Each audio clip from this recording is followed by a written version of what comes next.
Have you ever felt like life is testing you beyond your limits? Like every step forward comes with 2 steps back? Maybe you've faced failure, rejection, or moments where it seemed easier to just give up. If you're nodding along right now, you're not alone. Every single one of us has been there, standing at the edge of our breaking point, wondering if we have what it takes to keep going. But here's the thing, what if those moments aren't meant to break us? What if they're actually opportunities to build something stronger within ourselves? This idea that adversity can shape us into more resilient, powerful versions of ourselves is at the heart of Friedrich Nietzsche's philosophy. You might recognize his famous words, "What does not kill me makes me stronger." But this wasn't just some motivational slogan for Nietzsche. It was a profound insight into how humans grow, evolve, and thrive through struggle. Now, before you dismiss this as overly optimistic or unrealistic, let me ask you this. When was the last time you truly reflected on your own struggles? Think about it. Haven't some of the hardest moments in your life also been the ones that taught you the most? Maybe losing a job forced you to discover a hidden talent, or perhaps heartbreak opened your eyes to what really matters in relationships. These experiences hurt, no doubt, but they also changed you. They shaped who you are today. Nietzsche understood this deeply. He believed that suffering isn't something to avoid, it's something to embrace. Not because pain itself is good, but because it holds the potential for transformation. Through his writings, he challenges us to stop seeing adversity as an enemy and start seeing it as a teacher, a guide, a force that pushes us to become more than we ever thought possible. So, as we dive deeper into Nietzsche's guide to overcoming adversity, I want you to keep one question in mind. What lessons is your current struggle trying to teach you? Because whether you realize it or not, every challenge you face carries a seed of growth.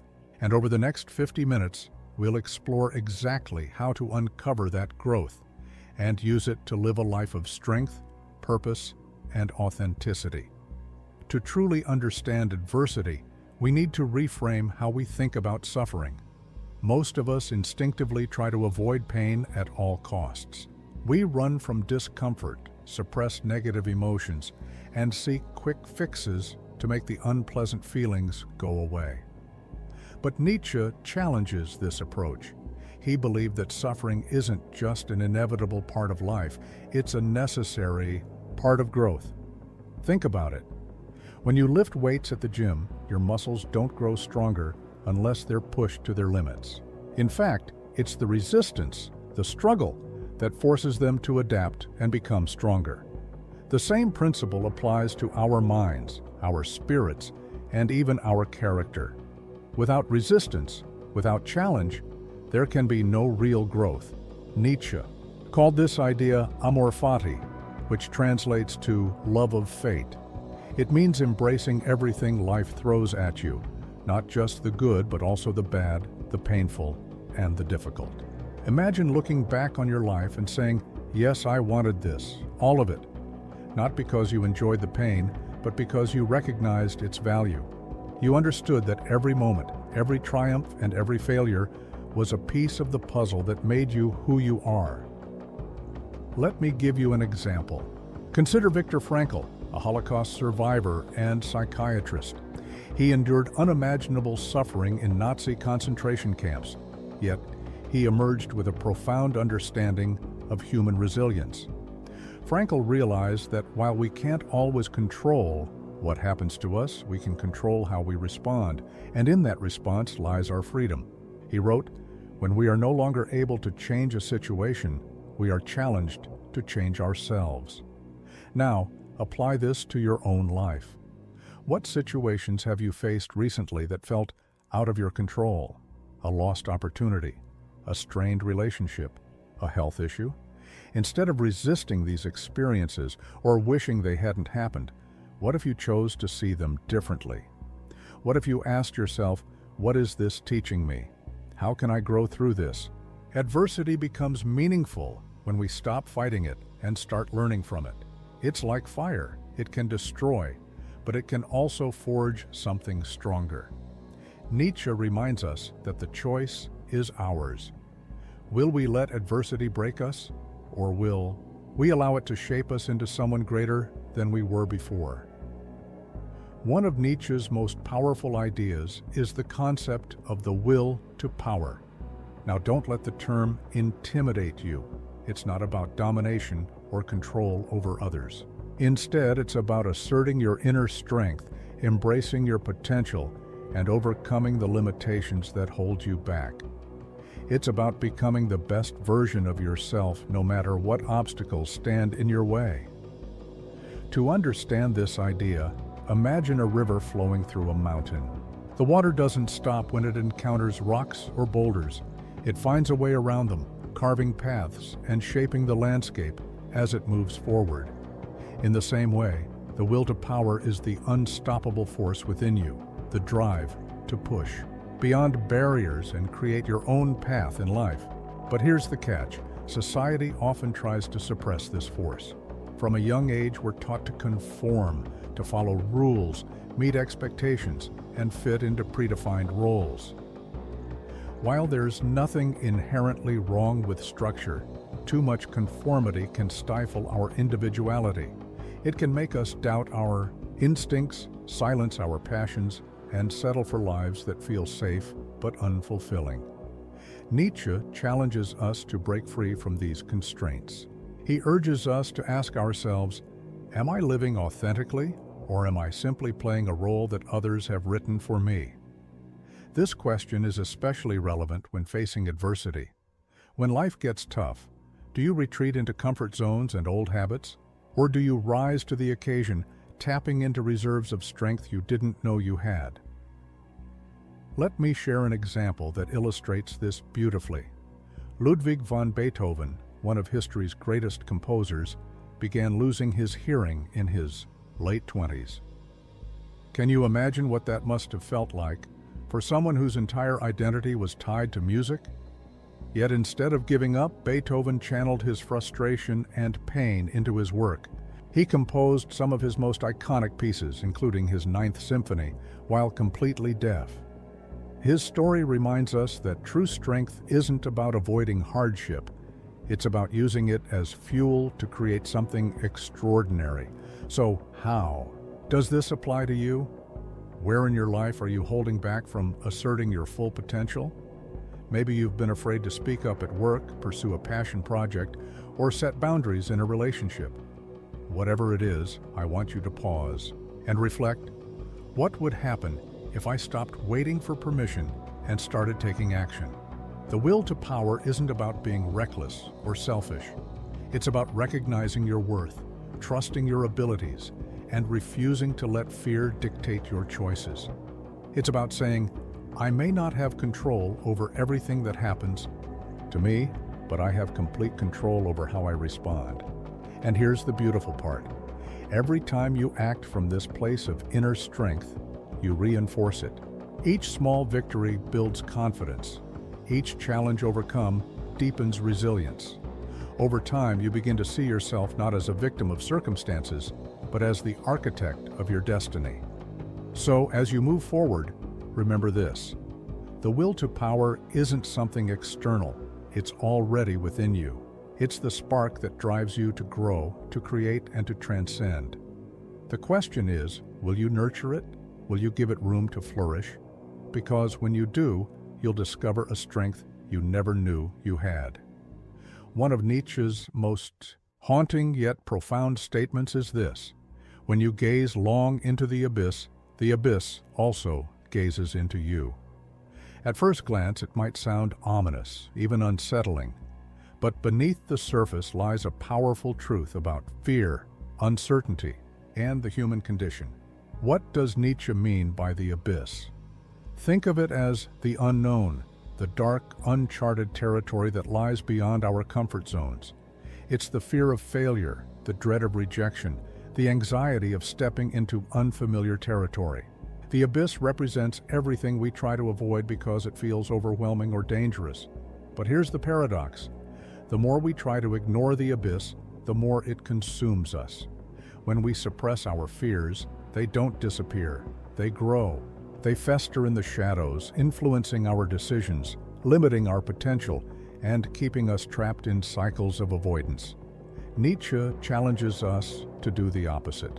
Instead of turning away, he urges us to face the abyss head-on, to stare directly into the darkness and confront what scares us most. Why? Because when we look fear in the eye, something incredible happens. We realize it's not as powerful as we thought. Think about it. What are you afraid of right now? Is it failure, change, rejection? Whatever it is, ask yourself, what's the worst that could happen? Often our fears are exaggerated versions of reality. We imagine catastrophic outcomes that rarely come. True, by confronting these fears, by shining a light on them, we strip them of their power. Let me share a personal analogy. Imagine standing at the edge of a cliff, looking down into a deep canyon. At first, the height might terrify you. Your instinct will be to step back, to retreat to safety. But if you stay there long enough, if you allow yourself to really look, you'll notice something fascinating. The fear begins to shift. You start to see the beauty of the landscape below.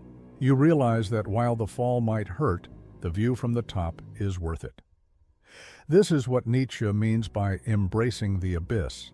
It's not about seeking out danger or courting chaos. It's about acknowledging your fears, understanding their roots, and refusing to let them control you. It's about recognizing that every challenge carries within it an opportunity for growth. Now, how can you apply this in your own life? Start by identifying one fear that's holding you back.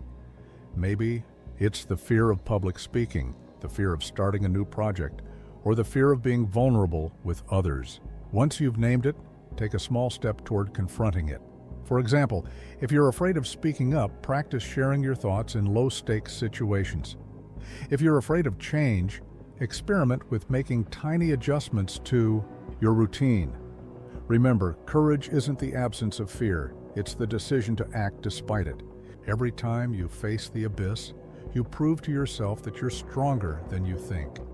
You remind yourself that uncertainty isn't something to run from, it's something to embrace. So I leave you with this final thought. The next time you find yourself staring into the abyss, don't turn away. Lean in. Ask yourself, what is this fear trying to teach me? How can I use it to become stronger? Because when you face the darkness, you'll discover that it holds not just fear, but also light. One of Nietzsche's most thought-provoking ideas is the concept of eternal recurrence. Imagine this. What if you had to live your life over and over again exactly as it is right now?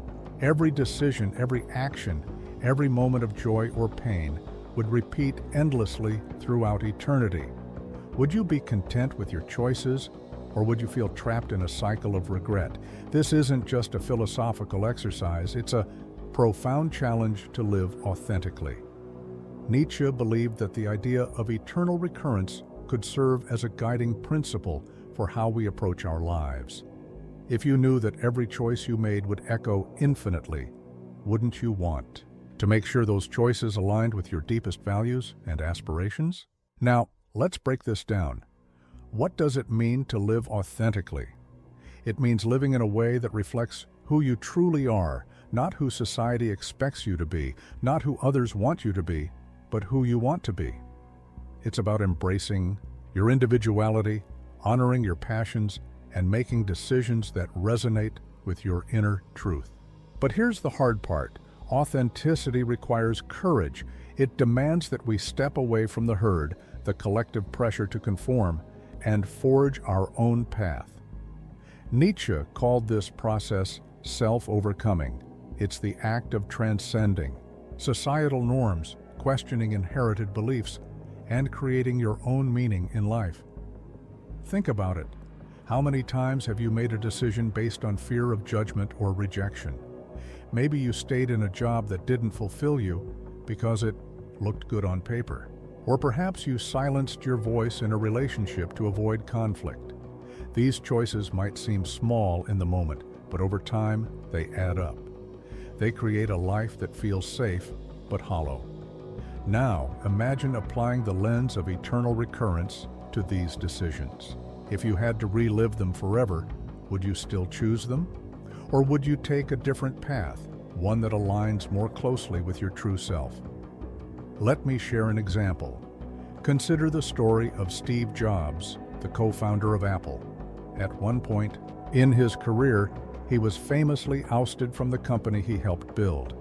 Instead of retreating into bitterness or defeat, Jobs used this setback as an opportunity to reinvent himself. He founded Next and Pixar, eventually returning to Apple and revolutionizing the tech industry. When asked about his resilience, Jobs often spoke about the importance of following your heart and trusting your instincts, even when it feels risky. This is the essence of living authentically. It's about asking yourself, if I could only live this moment once, how would I want to show up? Would you choose courage over comfort, passion over security, growth over stagnation? Of course, living authentically doesn't mean everything will always go smoothly. In fact, it often means the opposite. Authenticity invites challenges because it requires you to stand out, to be vulnerable, and to embrace uncertainty. But it also brings a sense of fulfillment that no amount of external validation can provide. So, as you reflect on your own life, consider this question. Am I living the life I'd choose repeatedly, or am I settling for something less? If the answer is the latter, don't despair. The beauty of eternal recurrence is that it's never too late to change. Every day is a new opportunity to realign your actions with your values. Every moment is a chance to start living more authentically. And remember, authenticity isn't a destination, it's a practice. It's about showing up again and again as the person you're meant to be. So take a deep breath, look at your life honestly, and ask yourself, what changes do I need to make to ensure that if I lived this life over and over, I'd do so with pride and purpose? One of Nietzsche's most inspiring concepts is the idea of becoming who you are. At first glance, this might sound redundant. After all, aren't we already ourselves? But Nietzsche challenges us to dig deeper. He believed that most people live lives of conformity, shaped by societal expectations, cultural norms, and external pressures. True self-actualization, he argued, comes when we shed these layers of influence and uncover our authentic selves, the essence of who we are beneath the masks we wear. Think about it. How much of your identity is defined by what others expect of you? Maybe you've adopted certain habits, beliefs, or roles because they were handed down to you by your family, your culture, or your environment. While there's nothing inherently wrong with tradition or guidance, relying too heavily on external validation can prevent you from discovering your unique path. Nietzsche referred to this process of self-discovery as self-overcoming. It's not a one-time event, but a lifelong journey of growth, exploration, and transformation. He encouraged individuals to embrace their struggles, their contradictions, and even their flaws, not as weaknesses, but as stepping stones toward becoming more fully alive. Now, let's break this down further. What does it mean to become who you are? It means aligning your actions with your deepest values and desires. It means pursuing passions that ignite your soul, even if they don't fit neatly into societal expectations. It means creating a life that feels meaningful to you, regardless of whether others understand or approve. But here's the challenge. Becoming who you are requires vulnerability. It demands that you confront uncomfortable truths about yourself and take responsibility for your choices. It asks you to step into uncertainty and trust that the journey will lead you somewhere worthwhile. Let me share an analogy. Imagine a sculptor chiseling away at a block of marble. With each strike, layers of excess stone fall away, revealing the form hidden within. In the same way, adversity acts as the chisel in your life. Every challenge, every failure, every moment of pain strips, away what no longer serves you, bringing you closer to your true self. This is why Nietzsche saw suffering not as an obstacle, but as a catalyst for growth. He believed that through struggle, we uncover our strengths, clarify our values, and refine our purpose.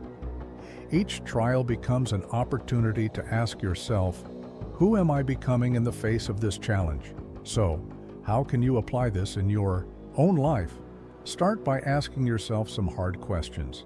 What are the dreams you've been too afraid to pursue? What are the parts of yourself you've suppressed to fit in or avoid judgment? Where have you compromised your authenticity for the sake of comfort or approval? Once you've identified these areas, take small, intentional steps toward reclaiming your true self. Maybe it's setting aside time each day to engage in a creative hobby you love. Maybe it's having honest conversations with loved ones about your needs and boundaries. Or maybe it's simply giving yourself permission to be imperfect, to embrace your quirks, your doubts, and your humanity. Remember, becoming who you are isn't about achieving perfection. It's about embracing the messy, beautiful process of growth. It's about recognizing that you're a work in progress, and that's okay. As Nietzsche famously said, "He who has a why to live can bear almost any how." When you connect with your why, your sense of purpose, you'll find the strength to overcome almost anything. So, I leave you with this final question. Who are you becoming in the face of your struggles? And what steps can you take today to move closer to the person you're meant to be? One of Nietzsche's most poetic insights is this: we must have chaos within us to give birth to a dancing star. What does he mean by this? Simply put, creativity often emerges from turmoil. Some of the greatest works of art, literature, and music were born out of pain, struggle, and raw emotion. When we channel our suffering into creative expression, we transform chaos into beauty, and in doing so, we find resilience. Think about it.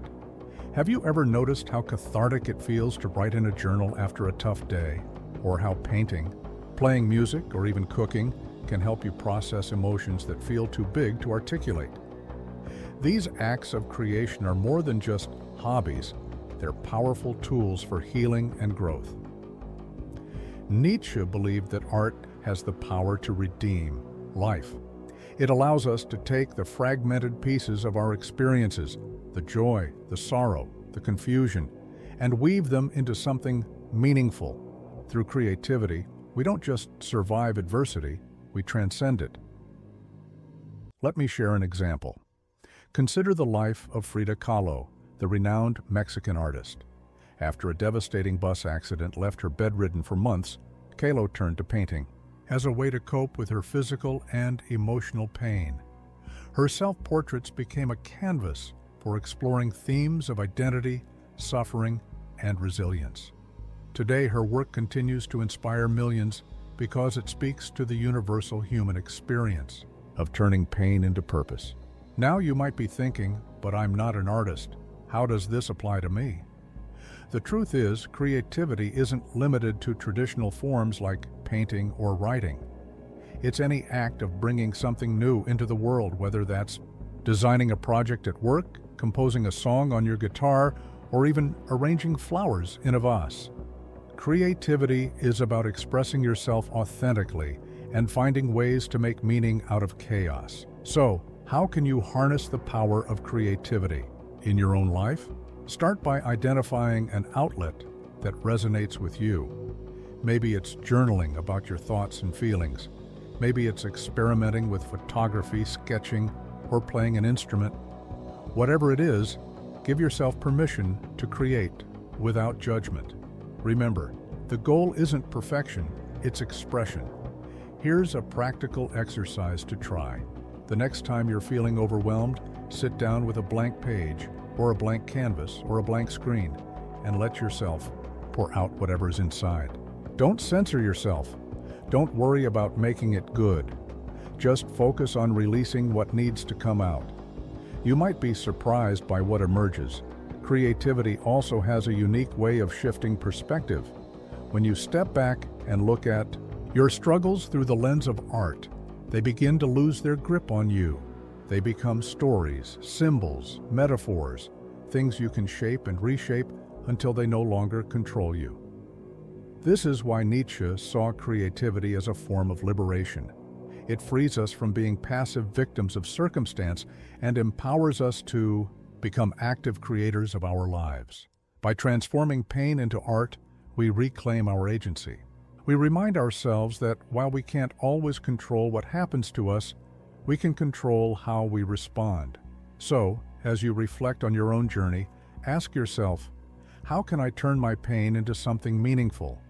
Whether it's through words, images, sounds, or actions, find a way to express what's inside you. Because when you do, you'll discover that creativity isn't just a way to heal, it's a way to thrive.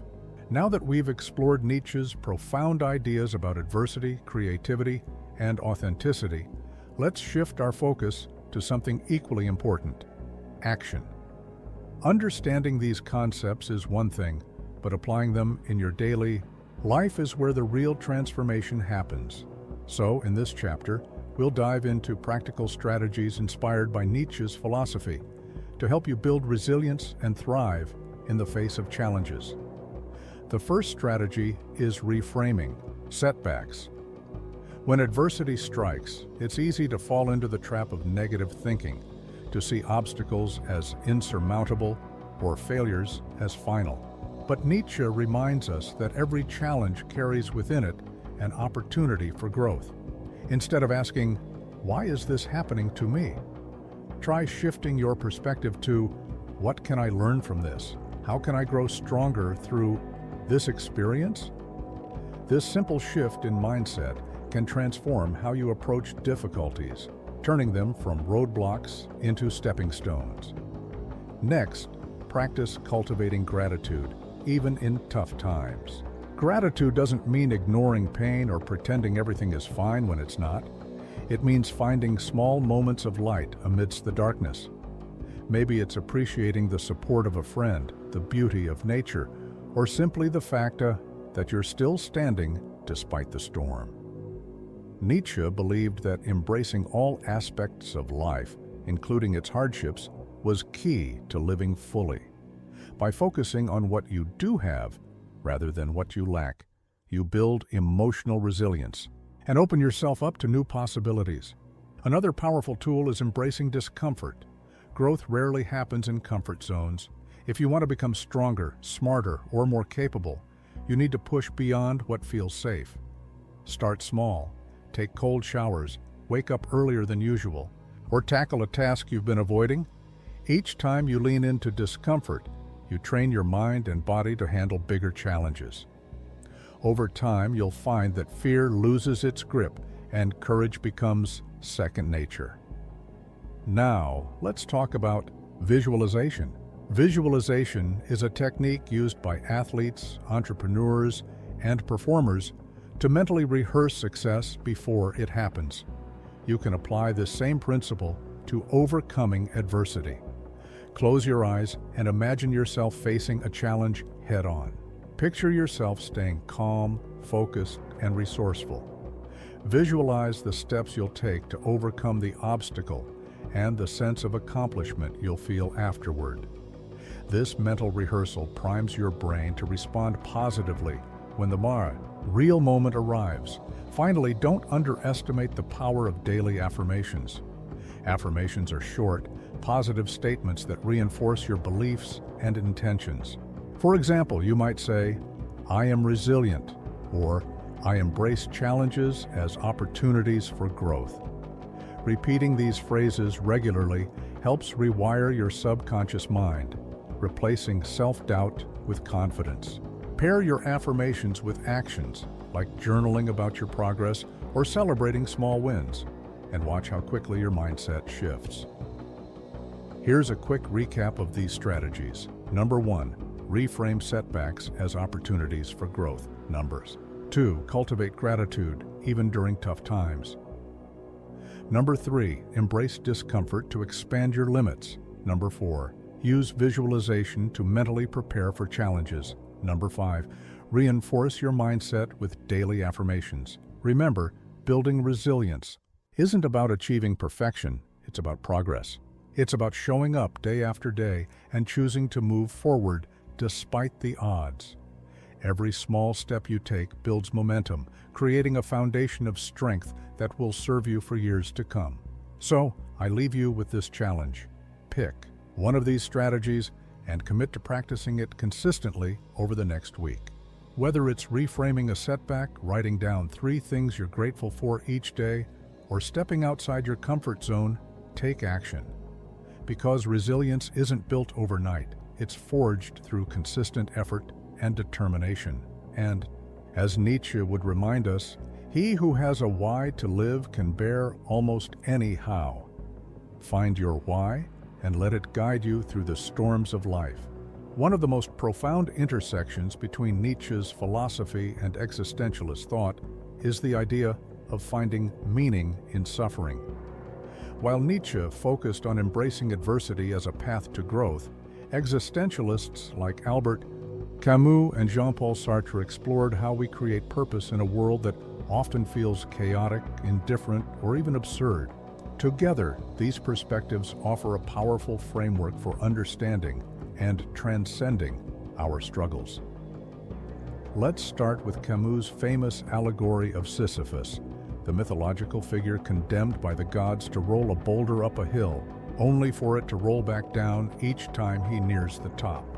On the surface, this seems like the ultimate punishment, a life of endless, futile effort. But Camus argues that Sisyphus can still find meaning in his task. By choosing to embrace his labor with dignity and defiance, he transforms his suffering into an act of rebellion against the absurdity of his fate. Now, think about your own life. Are there moments where you feel like Sisyphus? Maybe you're stuck in a job that feels monotonous, a relationship that drains you, or a cycle of challenges that never seem to end. It's easy to fall into despair, to question whether any of it matters. But what if, like Sisyphus, you could choose to see your struggle differently? What if you could infuse it with purpose, even in the absence of external rewards? Nietzsche echoes this sentiment when he speaks of amor fati, or loving one's fate. He believed that true strength comes not from resisting life's hardships, but from accepting them fully and finding meaning within them. This doesn't mean resigning yourself to suffering. It means recognizing that every experience, no matter how painful, holds potential for growth, insight, and transformation. Jean-Paul Sartre adds another layer to this discussion with his concept of radical freedom. According to Sartre, humans are condemned to be free, meaning we have no inherent purpose or destiny handed to us by a higher power. Instead, we must create our own meaning through our choices and actions. This can feel overwhelming at first, but it's also liberating. It places the responsibility squarely in your hands. What meaning will you choose to give your suffering? Let me share a modern example. Consider Viktor Frankl, whose work we touched on earlier. As a Holocaust survivor, Frankl endured unimaginable suffering in Nazi concentration camps. Yet he emerged with a groundbreaking theory that even in the darkest moments, humans can find meaning. Whether it's through love, creativity, or simply bearing witness to the human spirit, meaning gives us the strength to endure. Frankl wrote, "Those who have a why to live can bear almost any how." Sound familiar? This aligns perfectly with Nietzsche's emphasis on purpose as a source of resilience. So, how can you apply these ideas in your own life? Start by asking yourself, what meaning am I creating out of my current struggles? Perhaps you're learning patience, developing empathy, or discovering inner strength you didn't know you had. Whatever it is, naming it gives it power. It shifts your perspective from victimhood to agency, from seeing yourself as someone who suffers to someone who grows through suffering. Here's a practical exercise to try. Write down 3 recent challenges you've faced. For each one, identify At least one positive outcome or lesson learned. It could be something small, like gaining a new skill, or something profound, like deepening your connection with a loved one. The goal isn't to dismiss the pain, but to acknowledge that it has value, and that you have the power to shape its significance. Finally, remember this. Finding meaning in suffering doesn't mean glorifying it. Pain is real, and it deserves to be acknowledged. But when you approach it with intention and courage, you transform it from a burden into a teacher. You remind yourself that while life may not always make sense, you have the ability to create sense within it. As we wrap up this chapter, I leave you with a final reflection. If life has no inherent meaning, what meaning will you choose to create? Let this question guide you, not just in times of adversity, but in every moment of your journey. We've reached the end of our exploration into Nietzsche's guide to overcoming adversity. But this isn't truly an ending. It's a beginning, a starting point for you to take everything we've discussed and apply it to your own life. Because philosophy isn't meant to stay on the pages of books or in the confines of lectures. It's meant to be lived. And now, it's your turn to live it. But here's the most important takeaway. None of these concepts matter unless you put them into practice. Knowledge without action is like a map without movement. You know where you want to go, but you never actually start the journey. So I urge you, don't let this be just another intellectual exercise. Take one step today, right now, to embody these principles in your life. Ask yourself, what's one thing I can do differently tomorrow to embrace my struggles, honor my authenticity, and grow stronger through adversity? Maybe it's having a difficult conversation you've been avoiding. Maybe it's setting aside time to journal about your fears and dreams. Or maybe it's simply choosing to face the day with a mindset of curiosity instead of resistance. Whatever it is, commit to it. Small actions compound over time, creating massive shifts in who you are and how you experience life. Now, I want to leave you with a story, a metaphor for the journey ahead. Imagine standing at the edge of a dense forest. The path before you is unclear, shrouded in mist. You can hear the rustling of leaves, the distant call of birds, and the occasional snap of a twig underfoot. It's intimidating, yes, but it's also full of possibility. Each step you take reveals more of the trail, bringing you closer to the light breaking through the trees. This is your life. The forest represents the unknown, the challenges, the uncertainties, the moments of doubt. But the light, that's your potential, your strength, your capacity to not only endure but thrive. Every challenge you face clears away the fog, showing you the way forward. And every victory, no matter how small, brings you closer to becoming the person you're meant to be. Nietzsche once said, "He who has a why to live can bear almost any how." So I ask you again, what is your why? Why do you wake up each morning? Why do you push through the hard days? Why do you keep going, even when the odds feel stacked against you? When you connect with your why, you'll find that no obstacle is insurmountable, no storm lasts forever, and no amount of darkness can extinguish the light within you. As we close, I want to remind you of something powerful. You are the architect of your destiny. The choices you make, the actions you take, and the mindset you cultivate shape the course of your life. Adversity will come, it's inevitable, but so is your ability to rise above it, to use it as fuel for growth, to transform it into something meaningful. So, the next time adversity strikes, and it will, I want you to pause. Take a deep breath and ask yourself, what now? Not why me, not how much longer, but what now? Because in that question lies your power. In that question lies your opportunity to choose strength over surrender, purpose over passivity, and growth over stagnation. You are capable of more than you realize. You are stronger than you think. And you are worthy of a life filled with meaning, authenticity, and joy. All you have to do is take the first step, and then the next, and the next.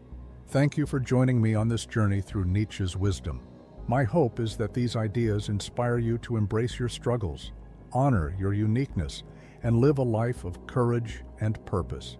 Remember, the road may be tough, but the destination is worth it. Now go out there and create your masterpiece. The world is waiting for the best version of you.